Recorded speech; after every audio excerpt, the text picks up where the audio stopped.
Good afternoon and welcome back to Fight Sports Uncovered. I'm your host, Mark Chubera, and today's show, wow, we've had some fantastic shows. We've had some great guests. We've had athletes, we've had administrators. This is a show that's been in the making for, must easily be 2 years. I first started talking about this sport 2 years ago with the administrators. I finally get the opportunity to sit here. It's, for me, probably one of the most visually appealing martial arts you will ever find. And the man who's going to take us through all of it. I mean, if I just look at his martial arts CV, we're probably just going to sit here and I'll talk about all of that, and then I'll say good night, and that'll be it for the show. But I'm going to try and just dumb it down for you all, because from Eskrima, Kung Fu, Karate, Muay Thai, Sistema, all the way up to Wing Chun, this man has done probably all of it. He's currently a 4th Dan in WTF Taekwondo. He's a 2nd Dan in Hapkido. He is a level 1 Krav Maga instructor. But most importantly for today's show, okay, he is a 5th Dan in Kendo. Wow, what a pleasure, what an honor to speak to Warren Ho. Warren, hope I've done that CV just a little bit of justice. I've left out probably as many martial arts as I can probably write on my arm, but thanks so much for allowing us here in your home away from home, Rivonia Kendo Club. Thanks for your time. Thank you, Mark. Thank you for having me on the show, and absolutely done justice, and very humbled. Thank you very much. Well, let's talk Kendo. I mean, Kendo is where you are now, but 9 years old is where it all started for you. What got you into martial arts as a 9-year-old kid? Yeah, look, I would be a stereotypical Chinese child. So I grew up with a healthy diet of fantasy kung fu movies, people flying on trees, shooting lasers out of their hands, that kind of stuff, right? Typical Hong Kong, Hollywood-style kind of movies. And that was sort of my bread and butter when growing up in, back then, apartheid years. So watching that, seeing these heroes, it was sort of my idea to be, being able to fly on and balance on trees and branches. So I grew up thinking I could fly. And that's how it got me started, doing a little bit of karate and eventually taking my taekwondo very seriously, only at varsity. And yes, when you do taekwondo, WTF taekwondo, you do in a way sort of defy gravity and fly with all those amazing kicks that they do. So that's how I got started.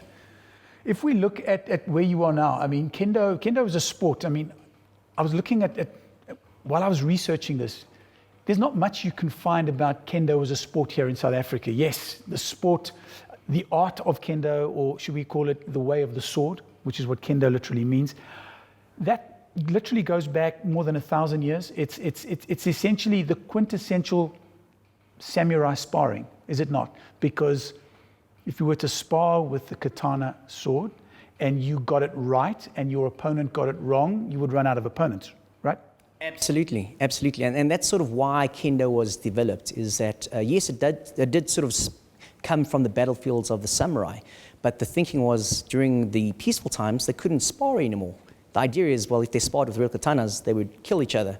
Even when they sparred with bokkens or wooden swords, they would kill each other. Miyamoto Musashi was a prime example that even when he retired, he still killed 12 people with a wooden sword while they wielded live katanas. So Miyamoto Musashi was one of the most famous swordsmen in Japan, and he wrote the very famous book, the Book of Five Rings. So it has obviously developed into a spiritual or philosophical practice and a sport where there is no longer the katana that's used. We use a shinai or a bamboo sword, and we do engage full contact in very predetermined sort of strike areas. The head, called the men, kote, which is the wrists, the door, which is the torso, and a thrust to the throat called ski. And those are the only valid points that you can score in Kendo.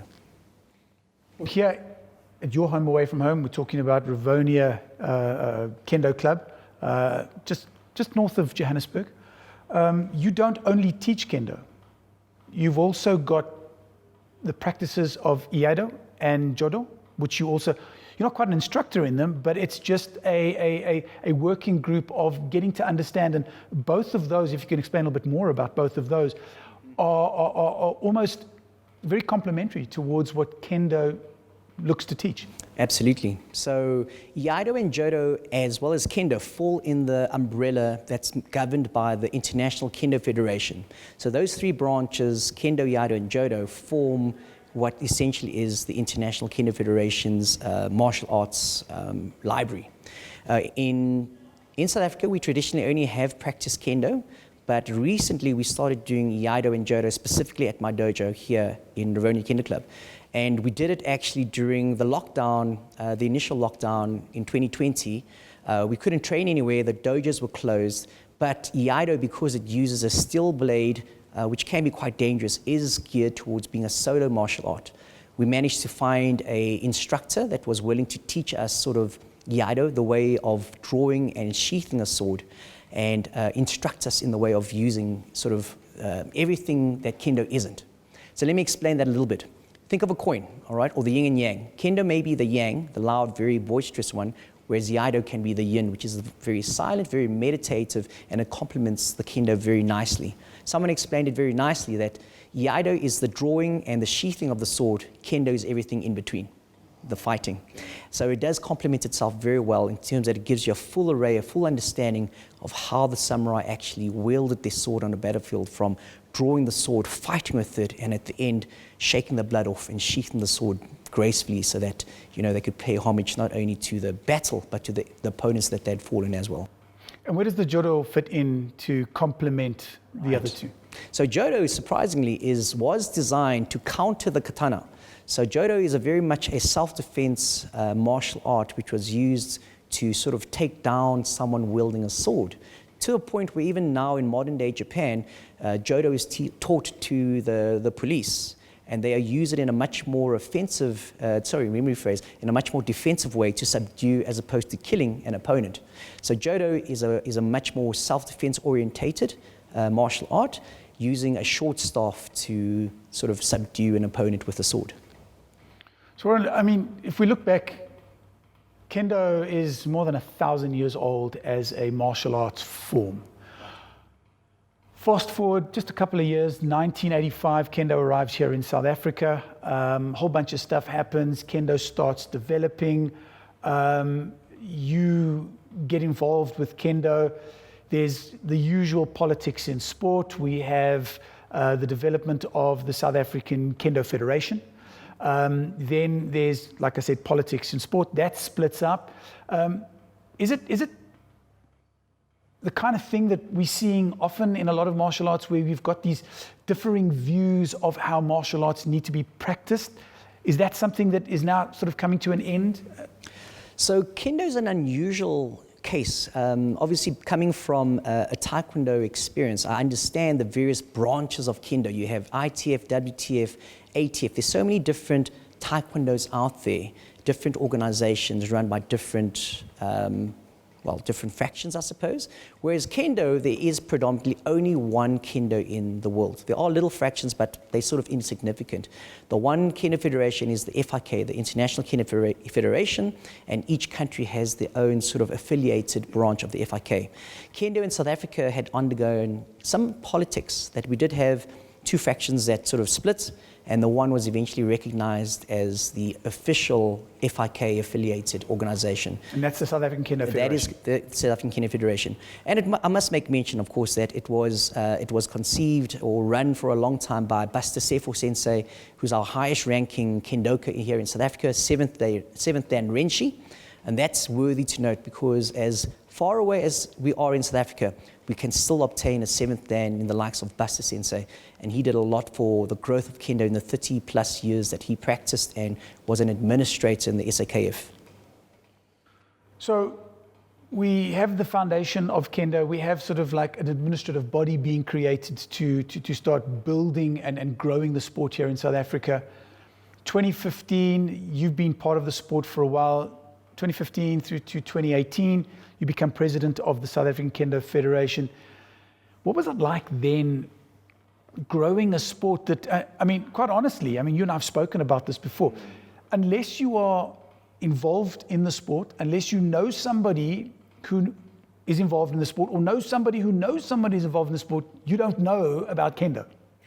Absolutely, and I think that is it's unfortunate, because kendo in the country, in South Africa, has been around for almost 30 years, yet our numbers are still 100, 150 at its best. after 30 years. It is a very niche martial art. It's a very hard martial art, especially as you get older, wearing all this gear and still fighting full out.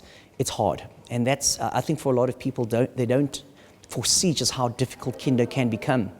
So one of the things that we did embark on in the SAKF was to sort of give great exposure to the sport, to the martial art, performing demonstrations, going on a massive marketing spree.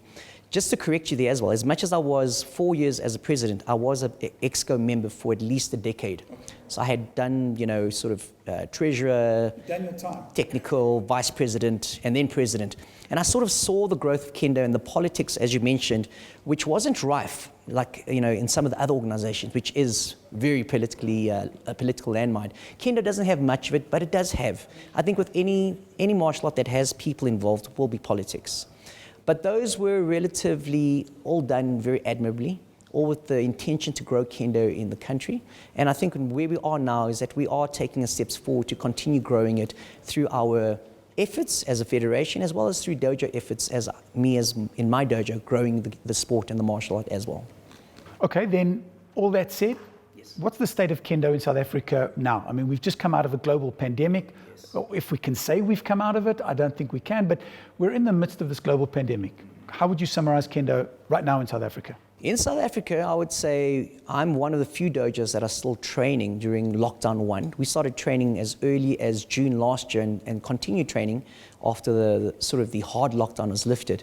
But a lot of the dojos didn't recover from that. They've either stopped or got really lethargic and stopped training altogether. So that's very unfortunate, but we are trying to restart that, and we do have a championships coming up in June to sort of give the community, the SA Kendo community, a shot in the arm to get them going again. So it is not as happy as it would be. We actually are better than some of the Kendo places around the world. In Europe, they're still locked down, as well as the Americas. Probably only Asia is currently training at a relatively normal rate. But the rest of the world, they're still pretty much locked down. With that said, though, there has been no competitions, no seminars. Our World Championships that were meant to be in France in May this year was cancelled entirely. And it's unfortunate because those things really do sort of bring the global Kendo community together. And in terms of the often you find with these huge federations that are based out of Japan or China, Korea for that matter, you find that it becomes very, very difficult for the practitioners of the sport outside of those countries to achieve the very, very highest levels. Is that very much the case within Kendo?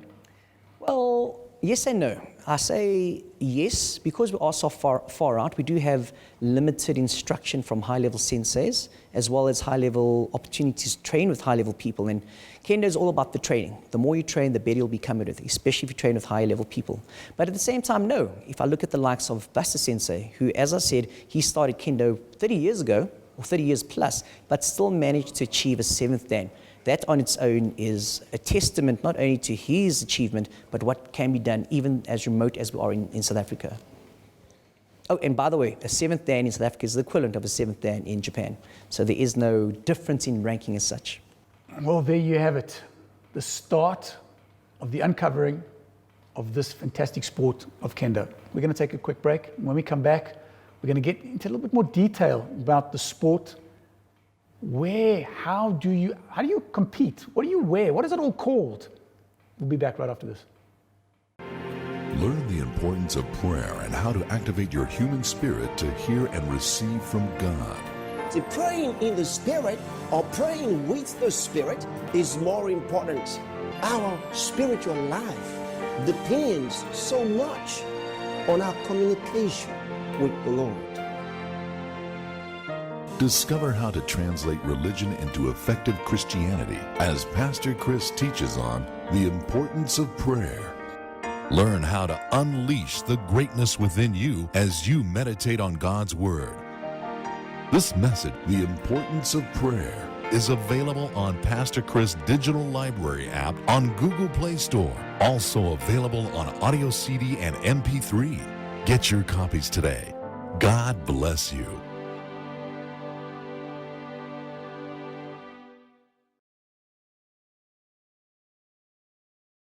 And we're back. Thanks so much for coming back and just listening to the rest of this conversation, because it's kind of mind-blowing. Fight Sports Uncovered, uncovering yet another one of the most amazing martial arts I've ever seen. And if you missed the first segment, we're talking about Kendo, and we're here at the Rivonia Kendo Club talking to the founder of Rivonia Kendo Club. He is the head sensei here at Rivonia Kendo Club, Warren Ho. He's been giving us the lowdown on everything, well, how Kendo came to be here in South Africa, what Kendo is and what it's all about. But now we're going to get into the detail. Warren, Kendo is a sport. Kendo is a sport that is it's a fairly modern sport by all other measurements, because it comes with more than 1,000 years of history, and it comes off the battlefield, as you mentioned a little bit earlier. And the sport predominantly centers around getting one thing, and that's the ippon. And you can only get an ippon by striking at 4 areas of the body. Which are those 4 areas? So the 4 areas basically are the head, we call it men, the wrist, kote, the torso, do, and the throat, which is a thrust, called the ski. And just if I can correct you though, as much as we are a sport, it's a small element of the martial art as a whole. The sporting element is a portion of a bigger martial arts movement that it is. So that martial arts movement, that obviously brings in, as we witnessed here a little bit earlier, the tradition. It brings in, I mean, the drum here as well is one of those traditional elements that has come as part and parcel of this martial art down through the ages. But when it comes to the sport itself, most people that are getting involved in the sport or getting involved in Kendo are getting involved from the sporting side of things, from the discipline and from the fitness side of things. Is that correct? Absolutely. Look, we do focus on discipline and as well as the fitness, as you mentioned, but I think the fitness is one portion of it. I think doing Kendo not only makes you physically fit, but it also gives you focus, mental focus, and what it does inspire you is to be better from a personal development perspective. Kendo's whole ethos is about development of self through the application of the sword. That's what it's built on. And it's all about developing yourself, being disciplined to only strike the head area, the ippon, as you said, as opposed to giving in to your emotions and trying and reacting to what someone does to you, and all of a sudden you're reacting and trying to hit something else. Your discipline comes in, you've trained to hit the head, just go for the head, or the wrist, or the torso, or the throat. That's the discipline.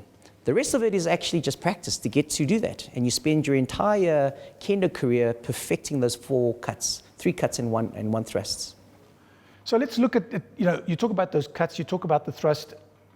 Those could all be very, very serious. You could inflict a serious amount of damage on an individual. As you were mentioning earlier, one person has died from being thrust in the throat, right. Historically in the sport. So let's talk the gear, because as I mentioned at the beginning of the show, for me it's probably one of the most visually appealing martial arts that I've ever seen. And that stems from, the armor, the bogu as you call it. I mean, the armor is there, number one, first of all, to create a presence, but most importantly, from a protective point of view, correct? Absolutely. And the armor is actually quite a piece of technology that was, obviously it looks like the samurai armor, but obviously modernized, that it's more flexible, it's more durable, it's more accustomed to what we do and only hitting the 3 strike areas. For instance, there's no armor that protects the legs. So the armor itself, the head guard, looks like an armor from a samurai battlefield. It's supposed to look intimidating. When you look through those grills, the person just sees your eyes and this grin on your face. This is pre-COVID when we could have no masks on. And the idea is it's supposed to be physically intimidating, just visually. Same as with the armor that we wear. It's big and it flares out so that it looks and it gives a very visually overwhelming in awe of your opponent. So yes, the armor is a very important part, not only for protection, but visual appeal as well. And most people relate Kendo with the armor that they see. Added to that armor, you've obviously got the protective gloves, and then you've got the uniform underneath it, the kendogi, which is very traditional in itself, stemming back from the samurai days as well. Well, not even. I mean, even in modern day Japan, they will wear hakama, which is the lower part, these split pants, as well as the gi. These are everyday wear that people would wear, on the farms, whether they're going to a festival, they would wear this as normal. The kendo gear, though, specifically is a lot more thicker. not as thick as a judo gi, where you need to have the extra bit to be able to throw the person, but enough to absorb the sweat and protect you from, say, the armor as it chafes you on your body. You want to make sure that your skin is still protected from the armor, because at the end of the day, the traditional bogu was made of bamboo, which could chafe and tear skin. So this had to be just as durable, the Hakaman Kendo gi. And is it true what you were saying to me earlier, that with everything that you're wearing and going through a training session, your bogu, your armor, your uniform could ultimately, end of that session, weigh up to 15 kilograms with all the sweat and everything that it starts absorbing? Oh, yeah. So look, the armor itself is about 10 kilograms. This uniform is about 3 kilograms and on. When you sweat in this thing, it's probably about 5 kilograms. It's quite a lot of weight to wear. I remember losing about 8 kilograms in Japan for training for a week there, and just from sweat and literally no water, and we trained that hard that I lost 8 kilograms in a week. So you do work it off. Wow. Okay. So now let's get to what it's all about. Let's get to the swords, because at the end of the day, kendo is, yes, it's intimidating. The bogu is very, very, it's flashy, but it's all about the swords. It's about the shinai, which is the bamboo sword, and then it's obviously about the wooden sword, which is the bokken. Now, why the difference in the two variants? And here we see a shorter version and a longer version. What's the difference in the variants? Okay, so let me start off with the bokken. So the bokken, the wooden sword, was to be modeled after the Japanese katana, and it's supposed to be the link between modern day kendo and the samurai art that it's supposed to have been derived from. When we practice with the bokken, it's a reminder of when we use this, is that we don't just strike someone as if we're hitting them with a wooden or a bamboo sword. It's if we were using a real katana and actually cutting through them. So it acts as a reminder, as a link to the past of where it came from. So when we practice kata, we practice with the bokken. There's no contact, but it gives us the feel, the feeling, and again, like I say, the link to its very, very ancient samurai past. That's the bokken and kata practice. The shinai, on the other hand, is a modern development, and as you'll notice, it's longer, it's straight, and it has 4 staves of bamboo that has give and flexibility. The techniques are slightly different when you use a shinai versus a wooden sword or a katana, in the sense that this has give. And the idea is with a bamboo, it has give. It can still hit, but not kill. As I mentioned earlier, Miyamoto Musashi could still kill with his bokken, all right? Proving how much of a good swordsman or legendary swordsman he was. He probably could kill with this as well, because he was such a good swordsman, but this protects you a lot more once you hit the armor. It has a lot more give in it. And the techniques, as I said, are slightly different. Wow. Okay. So training takes place using your various swords, depending on whether it's a kata or whether it's actually in full-on training. Right. When it comes to the sport itself, the sport takes place over 3-minute rounds? If it's a competition, yes. So it's 2 points within 3 minutes. 2 competitors will fight. Standard is about 3 minutes, and there are different rules, but the standard rules are best out of 3 points. And it's not just like most sports, get the point and you keep the point. Researching and looking into kendo, coming into this show, I saw an instance where a particular artist or player got the ippon, but in celebrating the ippon, he did a little bit of a fist pump, and the point was taken away from him. Is that then when the concept of Kikentai comes in? Not necessarily, but it is the concept of Bushido, where you pay respect to your partner as well as the environment that you're in. So in that sense, he was being too arrogant. There was a mind of winning and losing. Where in battle, there is no winning, losing. It's life or death. And by celebrating a victory like that was disrespectful to his opponent. Hence, the judges ruled him off and took the point away. It's not in the spirit of kendo to celebrate a victory, because in actual fact, in reality, it would have been taking a life. Why would you celebrate that? I also mentioned earlier that it's not just about getting the ippon. There are a whole bunch of other factors that go into it. There's 5 factors to be precise. Correct. So what you're talking about is what we call yokoto datsu, a valid point. So ippon is the point, but yokoto datsu is what makes the point valid, and that of the 5 points. Things like hitting the bogu on the right part of the armor, using the right part of the sword, good posture, good zanshin, and good ki. So those are all the things that in a split second, the three judges will have to judge on in a split second as the strike happens. They need to make sure that those 5 criteria, or at least 4 of those criteria, meet the criteria for them to raise the flag to give a ippon. And when you talk about a good ki, I mean, a lot of people hear about it. A lot of kids play. They voice the ki often just in play. But when it comes to kendo, the ki is a very, very integral part, because it's almost part and parcel of distracting your opponent through your voice, and hopefully in it being really loud, being sort of really out there, you can gain that 1 split-second advantage. Absolutely. So the ki is used, as you said, both as an offensive tool to try to distract the opponent, but it's also for you to be able to gain, to build up your fighting spirit, to be able to attack and create sort of that confidence within yourself and go for it.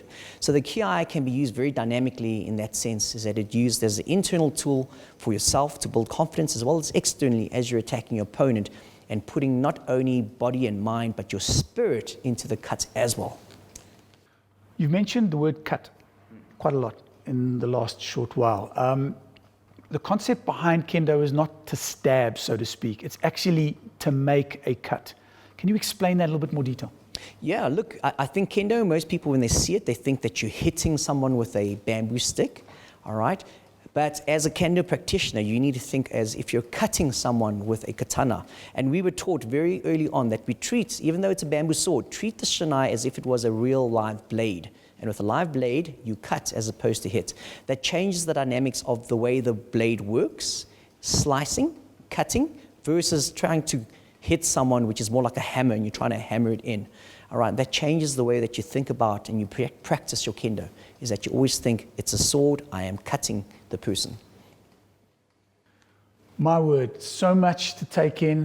The first foray into what is kendo, where does kendo come from, and guess what? Kendo is here in South Africa. You, as somebody who may be interested, who may have seen this somewhere on one of those fantastical movies that Warren was talking about that he watched in his youth, you've probably seen this in action. You've seen kendo. You've seen the uniform. You've seen the army. You've seen the boga. You've seen it. Right here, Rivonia, just north of Johannesburg, is where you can come. It's just one of the kendo dojos here in South Africa. Warren, it's been an absolute pleasure being here. It's been an absolute pleasure watching the training session earlier. I mean, the footage has been surreal. Watching the guys in the bogu literally getting hit, for me, it's been a surreal experience. Thank you so much for the opportunity. And for you guys out there, come and try it out. Every single Saturday, every single Wednesday night, you can come down and you can have a look and just get a feel, just to smell it, just to taste it, just to hear what it's all about. Warren, any last thoughts for the viewers out there in terms of kendo and why they should possibly look at kendo as something they could use to just get a little bit more focus, a little bit more discipline? Yeah, thank you, Mark. Firstly, thanks again for the opportunity. I really appreciate it. But yeah, I think kendo is something which us as South Africans, we can use as an outlet for our aggression. I think in South Africa, we have a lot of pent-up aggression, and kendo is somewhere where you can practice and take out that aggression safely in a safe environment where it doesn't get you into trouble or in jail and not being sued. And you can do it in a healthy way. The idea behind kendo is if you can work your issues out here, you can take it out to the outside world and apply it to your daily life. And that's what we're trying to do in kendo. The whole ethos of what we do in our dojo is called kikentai sumasen, is called koken chiai, which basically means through the mutual love of the sword, we hope to better humanity. And that's what we aim to do. Well, that's definitely what we need a lot more of in this world. Thanks again, Warren. Thanks again to you for watching. Until next time, protect yourselves at all times. We're out.